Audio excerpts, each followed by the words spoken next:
Water signs, tignan po natin kung ano ang mensahe para sa iyo ngayong araw. Day 5 na po ng ating wishing candle. Pero mamaya na po yun. Punta muna po tayo dito sa ating reading. Tignan natin. This is for you. Water signs, Cancer, Pisces, and Scorpio. Ano po ang mensahe natin, Spirit Guide, ngayong araw na ito? Ano po ang mensahe natin? Mayroon tayo ditong comfort. So, sabi sa inyo dito ni Archangel Azrael, I'm with you in your time of need, helping your heart to heal. So, ano po bang inyong mga nararamdaman? Yan, baka may masakit yung mga katawan dito dahil sa pagtulog po ninyo. Pwedeng alanganin yung tulog ninyo. Water signs, tignan po natin ano pa yung mga blessings na pwede mong ma-receive. So, kung meron man po kayong mga nararamdaman, bukod kay God, kay Universe, si Archangel Azrael po. Isa yan sa mga makakatulong po sa inyo. Tignan natin. Baka meron dito pabalik-balik sa comfort room. Tignan natin. We have a blessing on your health. Ayan po. Meron nga dito. Siguro hindi nyo talaga uminom ng maraming tubig ngayon. Water signs. A blessing on your health. So, isa po ang water para makatulong po para mawala yung mga nararamdaman ninyo. So, ganito lang po yung gawin ninyo. Ito ay ayan, para lamang po sa mga naniniwala. If hindi po kayo naniniwala, wag nyo na lang pong gawin. So, kuha kayo ng baso, lagyan nyo ng tubig, or kahit ano man pong iniinom ninyo. Tapos, lagyan nyo lang po ng intention. Sabihin mo na ang tubig na ito, habang iniinom ko, ay napapagaling ako. Or, ang tubig na ito ay napagaling ako. Tapos, inumin nyo po. Basta lagyan nyo lang ng positive affirmation yung iinumin ninyo, yung kakainin ninyo. Ayan po. So, everyday nyo yung gawin. Tingnan natin kung ano pa yung mensahe para sa'yo. We have a blessing for healing of injury or illness. Ayan po. So, meron talaga dito makaka-recover kayo sa sakit nyo. Ayan po. Siguro unti-unti nang gumaganda yung inyong pakiramdam. Water signs. Pwedeng ito po ay hindi lamang talaga sa physical health ninyo. Pwede rin po na ito ay sa bulsa. Ayan. Financial health po. Meron tayo ditong a blessing for support. Kaya nakabaliktad kasi siya. So, sarili nyo lang talaga yung maaasahan ninyo, water signs, ngayong araw na ito. So, kung meron po kayong problema sa pera, meron kayong problema sa inyong health, ang aasahan nyo lang talaga is yung inyong sarili. Kaya po, tulungan ninyo yung sarili ninyo. Kung yung ibang tao or sa ibang tao, nakakatulong po kayo, lalo na po dapat yung inyong sarili. Tulungan ninyo. Tignan natin kung ano pa yung mensahe para sa'yo. Spirit guide, mensahe pa po natin kay water signs. Water signs. So, balasahin lang po natin ang mabuti.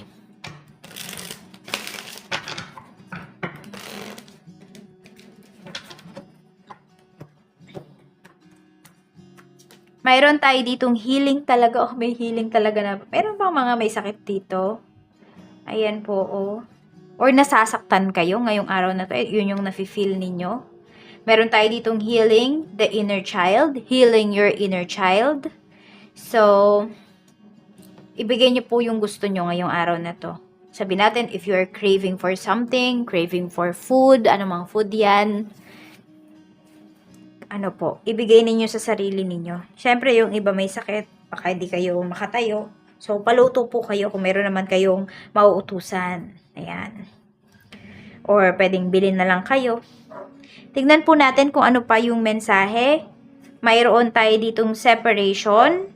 Okay, nalungkot pala yung iba sa inyo. So, pwede pong naninibago. May sepangs ba yun? Separation anxiety. Pwede yan yung nararamdaman ninyo. Meron bang nang ibang bansa? Meron bang lumayo sa inyo? Could be anak po ninyo. O kaya naman asawa po ninyo. Pwedeng nagtrabaho na sa ibang bansa. Or kayo to. Ayun. Kaya bumababa yung inyong immune system kasi namimiss nyo sila. So, wag nyo po silang masyadong isipin kasi, ayan, alagaan nyo din po yung inyong sarili. Mag-aalala sila kapag nagkasakit ka talaga. Water signs. We have structure foundation. Meron tayo dito ngayon. So, kung meron naman po pala kayong ginagawa para sa inyong sakit, para maging mabuti yung inyong health, ayan po, tuloy-tuloy nyo lamang po kasi hindi naman yan isang bigla na makikita nyo lamang water sign. So, it will take some time, pero dahil patuloy ninyong ginagawa, talagang mag-improve po yung inyong health. Ayan, or pwede rin business. Meron tayo ditong facade, beliefs. Ayan, so if maniniwala ka talaga sa sarili mo, hindi mo kakailanganin ng tulong ng ibang tao. Lagi, lagi. So, itanim nyo po sa inyong sarili na kaya ninyong tumayo sa sarili ninyong mga paa, water signs, na kaya ninyong solusyonan yung inyong mga problema kahit kayo lamang po mag-isa. We have memories. Medyo nalulungkot ka dito. May mga tao ka talaga na naaalala ngayon na nagbibigay ng kalungkutan, pero nandun din yung saya. Kaya lang mas lamang po yung kalungkutan. Kaya yung iba sa inyo na naapektuhan po yung inyong health. Tignan natin. Pagdating naman po sa iyong trabaho. Water signs. Yan, tignan natin. Spirit guide, kamusta po ang trabaho ni water signs? Mayroon tayo ditong the Hierophant. So, marami sa inyo, parang ang daming-daming pasaway pagdating sa inyong trabaho. Ayan. Or minsan ba nagpapasaway ba kayo? Water signs. Ayan po. So, pwedeng merong mga delays sa trabaho. Pwedeng, if may na-expect po kayo na call, pwedeng hindi nyo yan marireceive ngayong araw na ito. So, may delays. Tapos, pwedeng absent din yung boss ninyo ngayong araw. Or pwedeng naka-leave siya. Meron tayo ditong 7 of Swords. Kaya lang siya in reverse po yan. So, naka-reverse pala lahat ng barahan natin. So, ayan po. Pagdating ito sa iyong business, so pwede po na hinihiwalay mo na kaagad.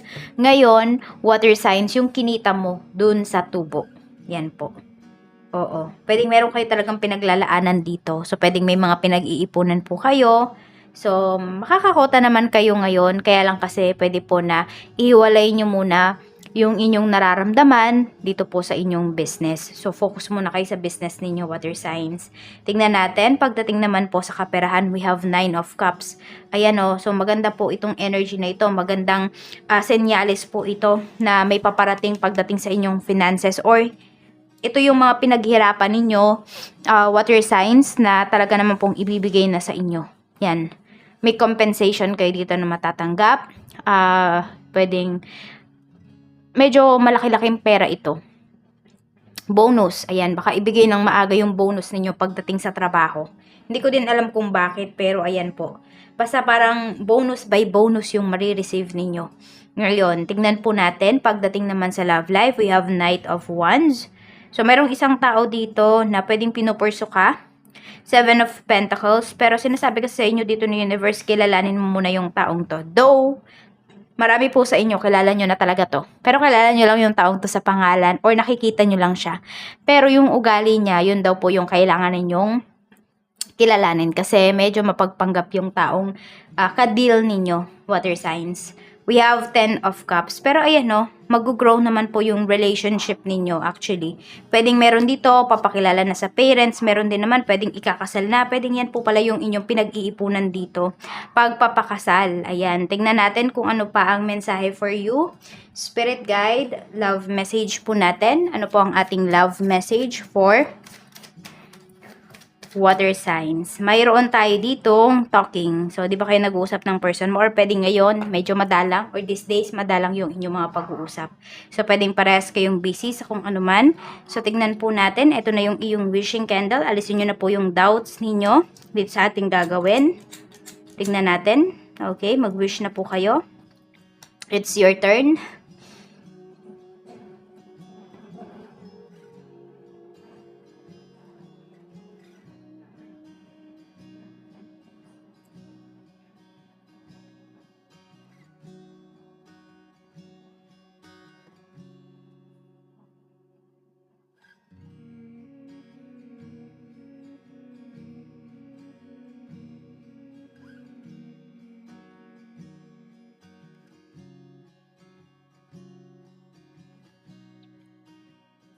Maraming salamat, water signs. Seal na natin ang wishes mo. At ito po yung mga lucky numbers mo. We have 9, 42, 39. At ang lucky color mo naman po ngayon ay blue for your throat chakra. Ayan, baka iba sa inyo, sinisipon or inuubo kayo. Oo, so you should express yourself, drink lots of water or enough water para po kayo ay hydrated all day. Yan lamang po, magkita-kita ulit tayo tomorrow for another wishing candle. At another reading. Bye-bye!